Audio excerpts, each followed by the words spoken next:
మీరు మీ అభిమాన shows and serials TV కన్నా ముందు ఈటీవీ విన్ యాప్లో చూడండి.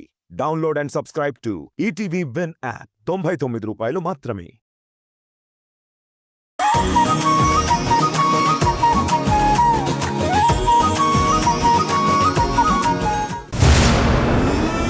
ఈరోజు ఈ పాయిజన్ కలిపిన అన్నాన్ని నానమ్మతో తినిపిస్తాను. దాంతో ఆ ముసల్ది చచ్చిపోతుంది.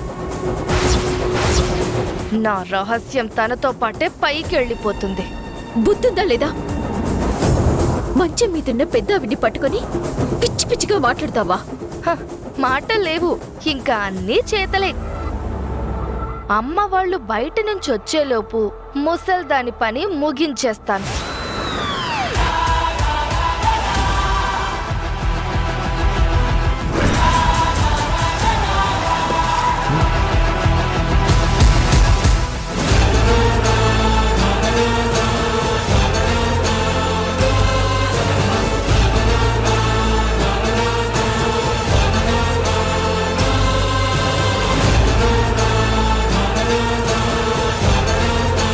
లాయర్ గారిని అడిగి కనీసం హార్డ్ కాపీ అయినా తీసుకోవాల్సిందండి. పర్లేదులే దేవకి, ముందు మనకు చాలా సమస్యలు ఉన్నాయి కదా. ఇప్పుడే వెళ్ళి నేను నానమ్మకి తినిపిస్తాను.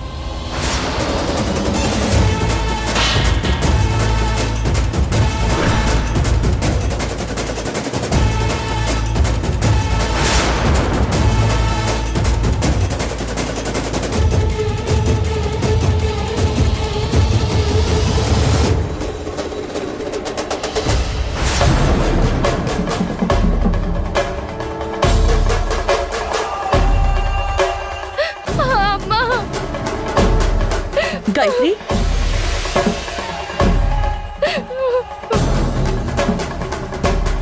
ఏం జరిగింది గాయత్రి? ఈ ఇంట్లో నన్ను ప్రశాంతంగా భోజనం కూడా చెయ్యనివ్వట్లేదమ్మా. అసలు ఏం జరిగింది గాయత్రి? నా పాటికి నేను పప్పన్నం నెయ్యి వేసుకుని తృప్తిగా భోజనం చేద్దామని కూర్చుంటే ఈ రాధ వచ్చి, ఇది నా ప్లేసు, ఇది నా ఇల్లు, నా ఇంట్లో సిగ్గు లేకుండా నువ్వు భోజనం ఎలా చేస్తావని అంటుంది.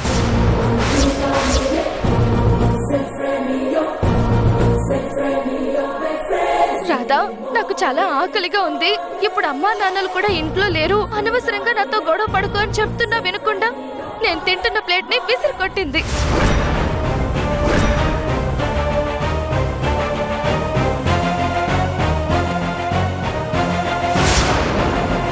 ఏంటి రాదా ఇది? రాను రాను నువ్వెలా తయారవుతున్నావేంటి? సార్, అసలేం జరిగిందంటే తను ఈ అన్నంలో పాయిజన్ కలిపింది.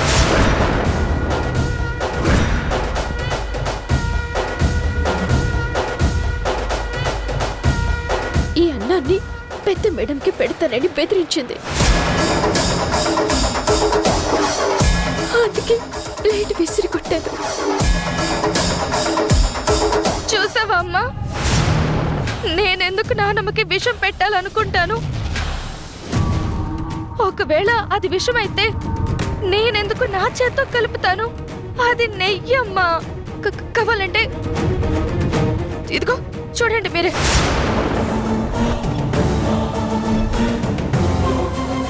నాకిలా చిన్న చిన్న సీసాల్లో పాత్రల్లో వేసుకుని తినడం సరదా.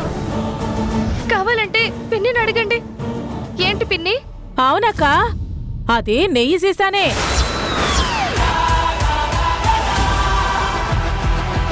గాయత్రి కావాలనే ఆ నెయ్యిని సీసాల్లో వేసుకుని తింటోంది.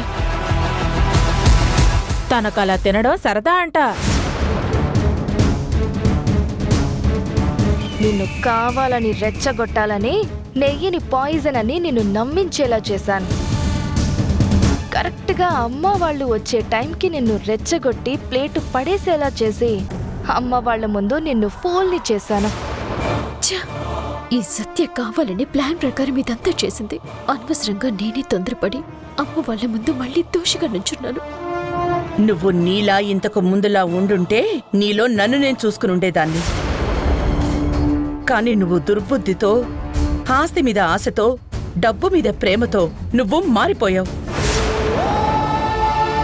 ఇప్పుడు నిన్ను చూస్తుంటేనే అసహ్యంగా ఉంది. నోటి దగ్గరున్న ముద్దని లాక్కుని తింటున్న ప్లేట్ని విసిరేశావు అంటే నువ్వు ఎంత దిగజారావో అర్థమవుతోంది. నువ్వు ఇంతకింత దిగజారి ప్రవర్తించినా నువ్వు కోరుకునేది నీకు దక్కదు. నువ్వు ఏం ఆశించి ఇదంతా చేస్తున్నావో అది నీకు ఎప్పటికీ దక్కదు.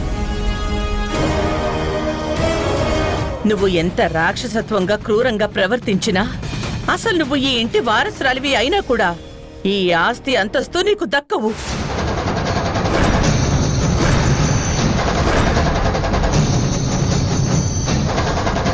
అసలు నీకు ఈ ఆస్తి దక్కాలంటే ఏం చేయాలో తెలుసా? ఏం కావాలో తెలుసా? ఎలా ఉండాలో తెలుసా? దేవకి, ఆవేశంతో నువ్వు వాళ్ళకి ఏం చెప్తున్నావో అర్థమవుతుందా?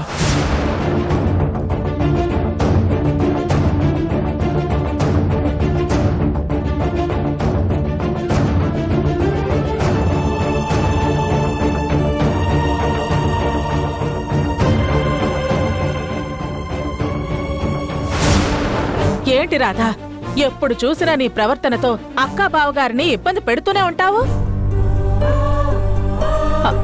పాపం గాయత్రి చూడు ఎంత బాధపడుతోందో. గాయత్రి మంచిది కాబట్టి నేనేమీ అనటం లేదు. పాపం అలాంటి మంచి వాళ్ళను ఇలా ఇబ్బంది పెట్టకూడదు.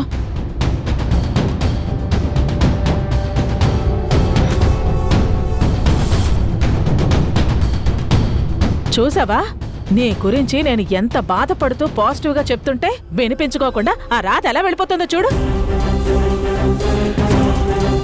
పిన్ని, ఇంతకు ముందు అమ్మ కోపంలో ఆస్తి దక్కాలంటే వారసురాలైతే సరిపోదు, ఏం కావాలో ఎవరు రావాలో తెలుసా అంటూ ఏదో మాట్లాడింది. దాని గురించి మీకేమైనా తెలుసా? అంత తెలిస్తే వంటింటి కుందేలా ఇలా ఎందుకుంటాను? ఏం చేతకాని వాడిలా మా ఆయన అలా ఎందుకుంటారు? అలాంటి రహస్యాలన్నీ అత్తయ్య బావ అక్కకి మాత్రమే తెలుసు.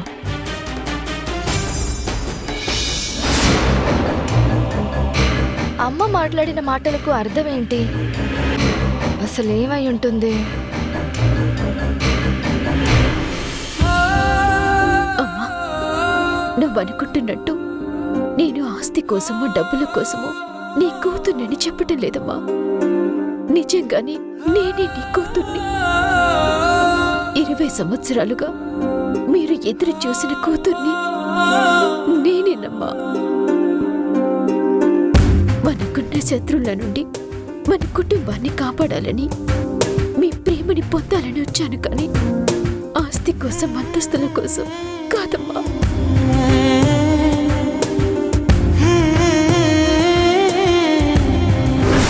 నేనొచ్చిందే ఆస్తి కోసం, సొసైటీలో గౌరవం కోసం.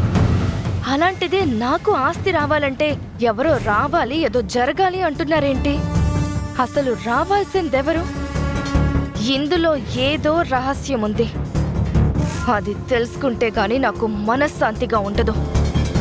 ఈ రాధేమో ఎప్పుడు నా గుట్టు బయట పెట్టాలా అని ఆలోచిస్తుంది. ఈ రాధ ప్లాన్ నుంచి నేను తప్పించుకొని ఆ భ్రమరాంబతో ఇంత ప్లాన్ చేసి నేను ఈ ఇంట్లో గాయత్రిగా స్థానం సంపాదించుకుంటే సడన్ గా ఆస్తి రావాలంటే ఎవరో రావాలి అంటున్నారేంటి? సత్య లాంటి దుర్మార్గురాలు ఆస్తి కోసం మా భ్రమరాంబతో చేతులు కలిపి ఈ ఇంట్లో చేరి గాయత్రిగా చలామణి అవుతుంది. ఏది ఏమైనా సత్య గుట్టు త్వరగా బయట పెట్టాలి. తనని ఈ ఇంటి నుండి దూరంగా తరిమి కొట్టాలి. ఆ తర్వాత ఈ ఆస్తి విషయంలో అమ్మా నాన్నలు ఎందుకంత కంగారు పడుతున్నారో తెలుసుకొని దానికి సరైన పరిష్కారం చూడాలి.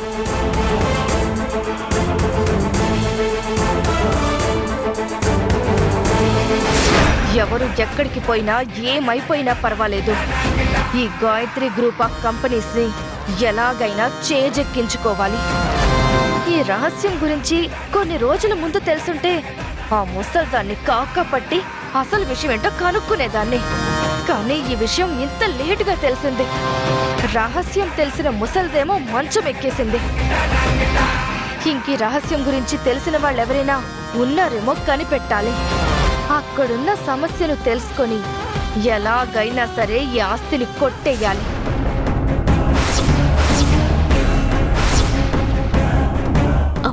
మాటలు విన్న తర్వాత ఒక విషయం మాత్రం తెలిసింది. ఈ ఇంటికి సంబంధించిన రహస్యం ఏదో ఉంది. దానివల్ల అమ్మా నాన్నలు కంగారు పడుతున్నారు. నాన్నమ్మని అడుగుదామంటే తనేమో చెప్పే పరిస్థితుల్లో లేదు. నాన్నమ్మ ఆరోగ్యం బాగైతే కానీ దీనికి పరిష్కారం తెలీదు. అన్నింటికీ ఒకే ఒక్క సొల్యూషన్. నానమ్మ త్వరగా కోలుకోవాలి.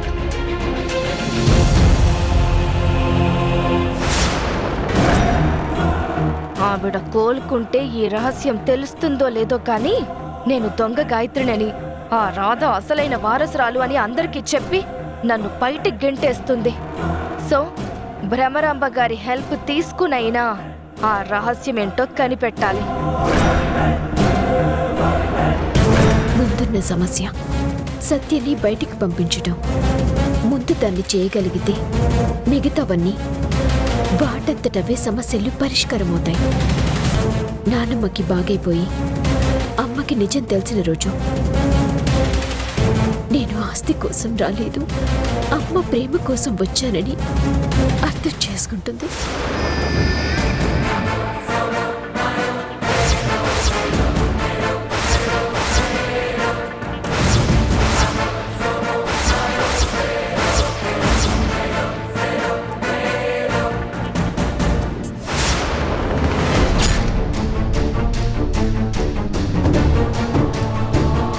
మన ఇంట్లో ఏం జరుగుతోందండి? రోజు రోజుకి పరిస్థితులు ఎందుకు ఇంతలా మారిపోతూ మనల్ని ఇంతగా బాధ పెడుతున్నాయి? నువ్వంటుంది ఇందాక రాధ చేసిన పని గురించా?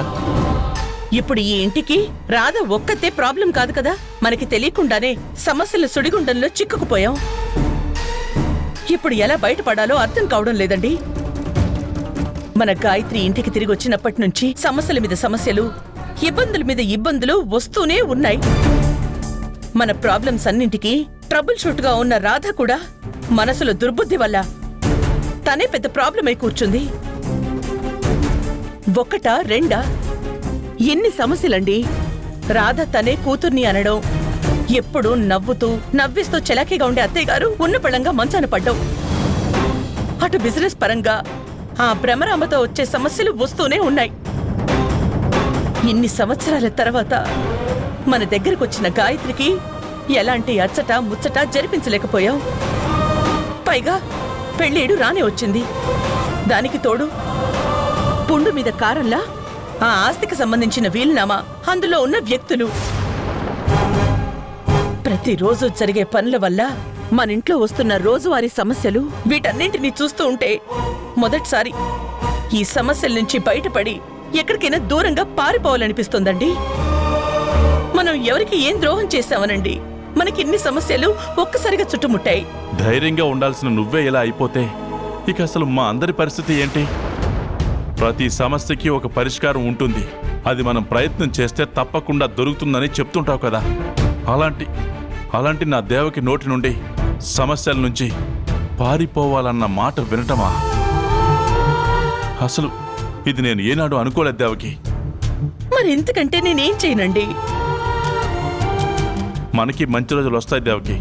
ఆ సమయం వచ్చినప్పుడు సమస్యలన్నీ దూది పింజిలా ఎగిరిపోతాయి. ఆ సమయం కోసం ఎదురు చూద్దాం. అంతవరకు బాధపడకు. ముందు మనం పంతులు గారికి ఫోన్ చేసి రమ్మని ఒకసారి మన అమ్మాయి జాతకం చూపిద్దామండి. అందులో ఏదైనా శాంతి హోమం ఉంటే చేయిద్దాం. కనీసం ఇంట్లో ఒక పాజిటివ్ ఎనర్జీ వస్తుంది. ఇలా మాట్లాడావు, బాగుంది. అలాగే చేద్దాం. రేపే పీఠాధిపతుల వారిని పిలిపించి జాతకాలు చూపిద్దాం. ఏదైనా దోష నివారణ పూజ చేయాల్సి వస్తే ఎంత ఖర్చైనా సరే చేయించేద్దాం. వెంటనే పీఠాధిపతుల వారికి కాల్ చేస్తాను.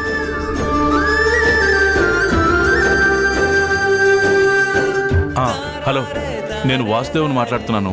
గురుగారు ఉన్నారా? ఓ అలాగా, సరే సరే ఉంటానండి. గురుగారిని అడిగానని చెప్పండి. ఏమంటున్నారండి? పీఠాధిపతుల వారు మహాకుంభమేళకు వెళ్లారట. కాసేపు అయ్యాక గురువుగారితో మాట్లాడి ఏ విషయం మనం కాల్ చేసి చెప్తామని చెప్పారు. దేవకి, వీటి గురించి ఆలోచించకుండా ప్రశాంతంగా ఉండు. దిగులు పడకు, అన్నీ సర్దుకుంటాయి దేవకి.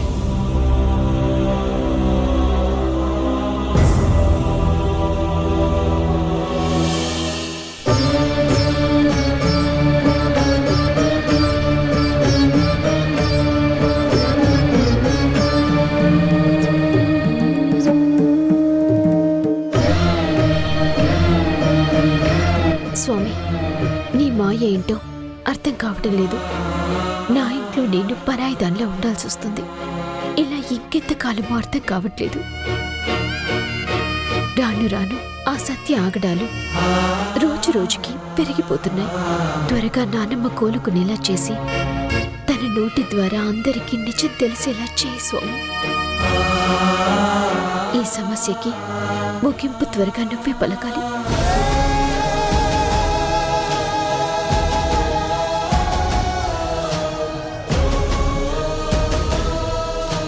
ఇది చాలా పెద్దవాళ్ళ ఇల్లు. మనం చాలా జాగ్రత్తగా ఉండాలి. స్వయంగా పీఠాధిపతుల వారే వీరింటికి వస్తూ ఉంటారు. ప్రస్తుతం పీఠాధిపతుల వారు కుంభమేళాకి వెళ్లడం వల్ల మనల్ని పంపించారు. ఓహో, సమస్య ఏమిటో తెలుసుకుని మనకు తెలిసిన సలహా ఇద్దాం. అలాగే. జాగ్రత్తగా ఉండాలి. అలాగే. పద. పంతులు గారు రండి రండి. ఏంటి పంతులు గారు ఇలా వచ్చారు? దేవకమ్మ గారు రమ్మన్నారు. అవునా? అయితే అక్క ఇంకేం? రమ్మందా? వెళ్ళండి, వెళ్ళండి. రండి, వెళ్ళండి. రండి పదండి. రండి రండి రండి రండి రండి రండి రండి పంతులు గారు రండి. కూర్చోండి. కూర్చోండి. అక్కను పిలుస్తాను. అక్క, బావగారు, అక్క, అక్క.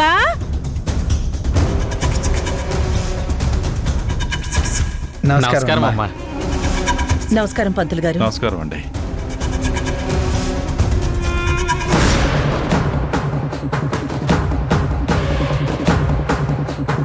సడన్ గా పంతుళ్ళని ఎందుకు పిలిపించారు? ఏమై ఉంటుంది? మీరందరూ ఎలా ఉన్నారు పంతులు గారు? వారే స్వయంగా వస్తారని ఆశపడ్డాం. వారే వచ్చేవారండి. కుంభమేళాకి వెళ్ళవలసి రావడం వల్ల మమ్మల్ని పంపించారు. రామ్మ గాయత్రి. రామ్మా. రా. పంతులు గారు, ఈ అమ్మాయి మా అమ్మాయి. పేరు గాయత్రి. తన జాతకం చూపించాలని మిమ్మల్ని పిలిపించాం. అలాగేనమ్మా, అందుకేగా మా మనోహర్ శర్మ గారిని వెంట పెట్టుకొచ్చాను.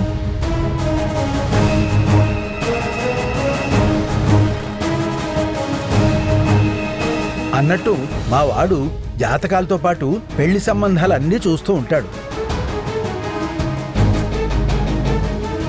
అసలు సమస్య ఏంటమ్మా?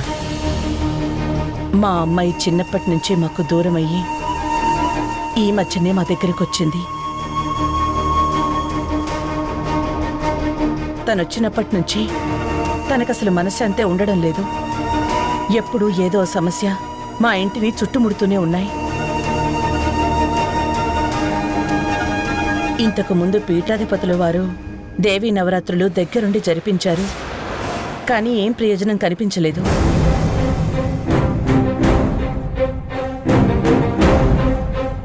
అందుకే మళ్ళీ ఒకసారి జాతకాలు పంచాంగం చూపించి ఏమైనా సలహా ఇస్తారేమోనని పిలిపించాం.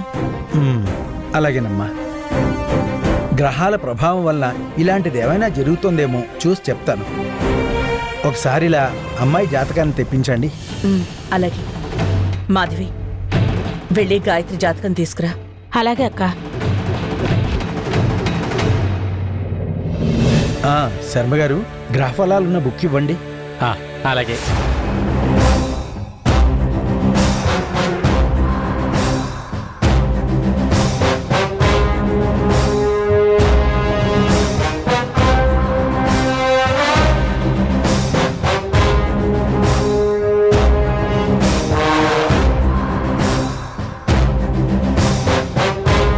పంతులు గారు, ఇదిగోండి గాయత్రి జాతకం. ఏమైంది శర్మ గారు? గ్రహఫలాలున్న పుస్తకం ఇవ్వండి. ఇస్తున్నాను.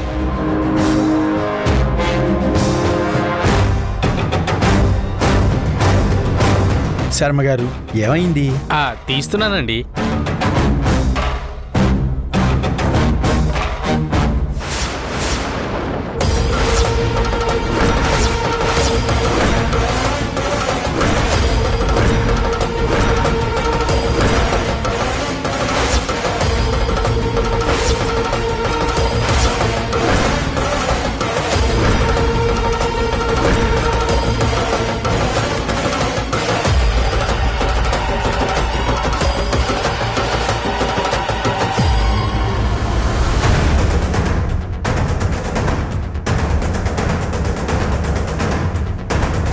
అక్క రాధ ఫోటో చూసావా? రాధ ఫోటో మీ దగ్గర ఉందేంటి? చూడండి బావగారు.